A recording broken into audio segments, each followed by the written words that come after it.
Here we go.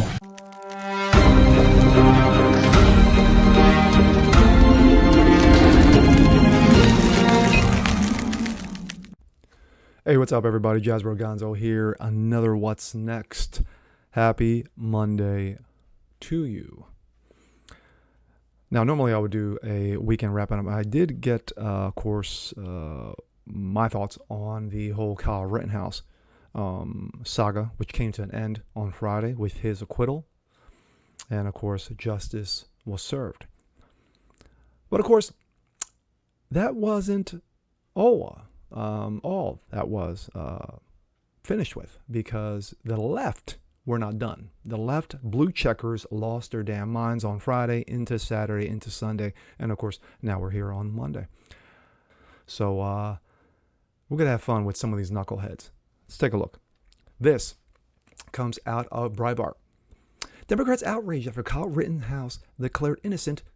It's going to be a white murderer. It's good to be a white murderer. And that is one Jamil Hill, who got fired from ESPN because, of course, being a racist. So the left melted down on Friday after Kyle Rittenhouse was found innocent of murdering two white men and attempting to murder another white man. It should be noted that before the verdict, Joe Dementia referred to Rittenhouse as a white supreme on the campaign trail, while the media spun the case to be about Rahcism. Black Lives Matter tweeted the verdict, quote, "It's meant to protect and uphold white supreme." Reminder, the system is working exactly as it meant to. The system was always meant to protect and uphold white supremes. Wahad Ali tweeted that the verdict is, quote, "painful." In a separate tweet, he suggested it's good to be a white murderer. Now, take all this in consideration when the civil suit begins. Public citizen organization suggested that the verdict was decided by Rahcism, as Rittenhouse killed two white men. Trayvon Martin was an unarmed 17-year-old kid. He was killed carrying a bag of Skittles. The right wing called him a threat. Kyle Rittenhouse, 17-year-old and unarmed. He shot and killed two people with an AR-15. The right wing called him a hero. Yeah, there's a lot more into the Trayvon Martin case, which I will not go into. Because the facts bore out. Occupy Democrats, remember those clowns from way back, about a decade or so ago, who were pitching tents in D.C. and urinating and throwing their feces all over cars? Yes, these are the same people who think they're still relevant. Breaking. The jury in the Kyle Rittenhouse trial finds him not guilty on all charges and killed two men, injured a third, meaning he will walk free as nothing has ever happened. RT, if you think this is not justice. Occupy douchebags. MSN contributor Julian Castro suggests that Rittenhouse, well, if he were black, he would have been found guilty. You know damn well that if Kyle Rittenhouse were black, he would have been found guilty in a heartbeat or shot dead by the cops on the scene. Again, remember this for the civil suits. The criminal system has once again endorsed domestic terrorism. Matthew Cortland. In the Rittenhouse case, the 13th juror was the judge. Joy, the racist lady, Reed. Rosanna Arquette. Murderer Kyle Rittenhouse acquitted himself is a crime in itself. Remember, again, civil suits. I'm not going to go on because it just keeps on going on with all this trash and bullshittery. But two prominent people have decided to, of course, they weighed in because they were triggered. One coming from Colin Kaepernick, who thinks he's still relevant in 2021. We just witnessed a system built on white supreme validate the terroristic acts of a white supremacist.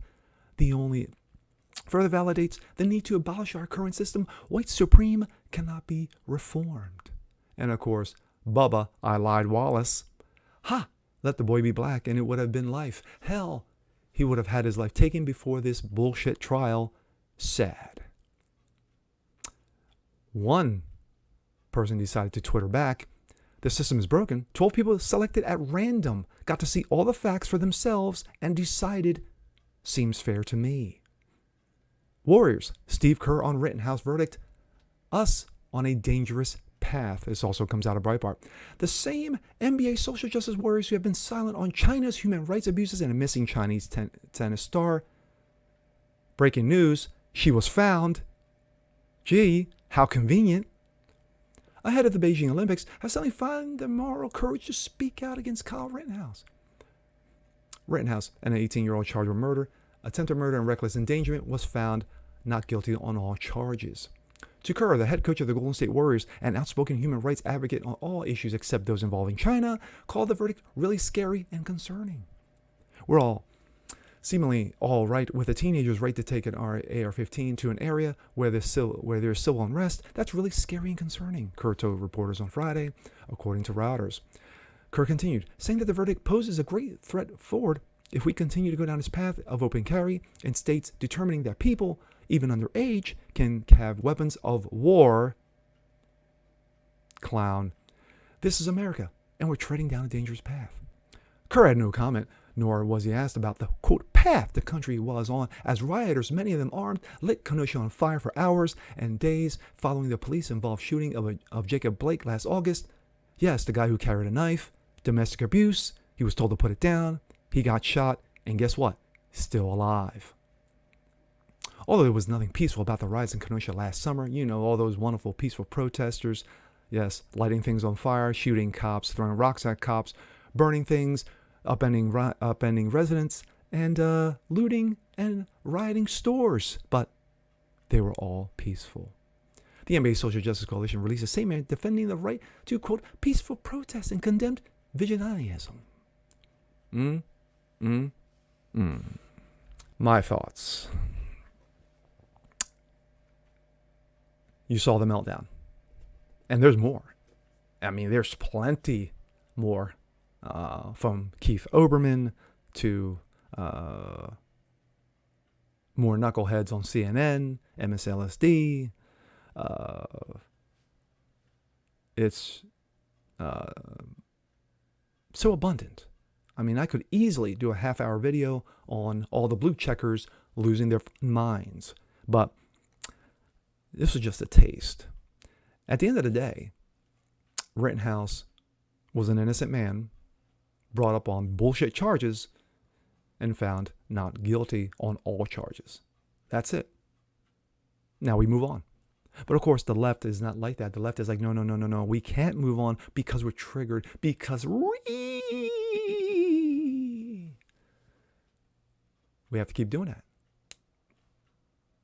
We just can't say, hey, you know what? The system did its work. The facts played out. The judge allowed the system to play out. Worked.